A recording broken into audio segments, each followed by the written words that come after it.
इस श्राप की वजह से प्रभु श्रीराम को सहना पड़ा था माता सीता का वियोग। भगवान श्रीराम ने धरती पर जन्म लेकर लोगों को एक आदर्श जीवन का सार समझाया। उनका मर्यादित जीवन आज भी लोगों के लिए एक सीख है। भगवान श्रीराम ने अपने जीवन में मर्यादा में रहते हुए कर्म किए और अधिकार की बजाय कर्तव्यों पर जोर दिया। प्रभु श्रीराम के जीवन में एक ऐसा मोड़ भी आया जब उन्हें अपनी पत्नी देवी सीता का वियोग सहना पड़ा। लेकिन यह वियोग श्रीराम को मिले एक श्राप का परिणाम था। ये श्राप उन्हें किसी और ने नहीं बल्कि देव ऋषि नारद मुनि ने ही दिया था। कथाओं के अनुसार एक बार नारद मुनि को अपने ब्रह्मचर्य का अहंकार हो गया। उन्होंने अपना यह अहंकार भगवान शिव के समक्ष प्रकट था।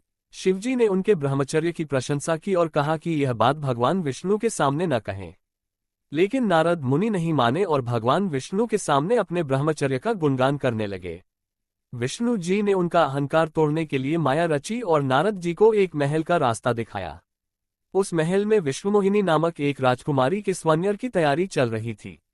नारद मुनि उस राजकुमारी को देखकर मोहित हो गए और स्वयंवर में हिस्सा लेने के लिए विष्णु जी से उनका सुंदर रूप मांगा। विष्णु जी का एक रूप वानर का भी है और उन्होंने नारद जी को वानर रूप दे दिया। जब नारद जी स्वयंवर में पहुंचे तो राजकुमारी समेत सभी लोग उन पर हंसने लगे। राजकुमारी ने सभा में मौजूद विष्णु जी को अपना पति चुना, जिसे देखकर नारद मुनि हैरान हो गए। जब उन्होंने पानी में अपना स्वरूप देखा तो बहुत क्रोधित हुए। नारद मुनि में क्रोधित होकर विष्णु जी को श्राप दिया कि मेरी तरह आप भी धरती पर स्त्री के वियोग में तड़पेंगे और तक एक वानर ही आपकी मदद करेगा।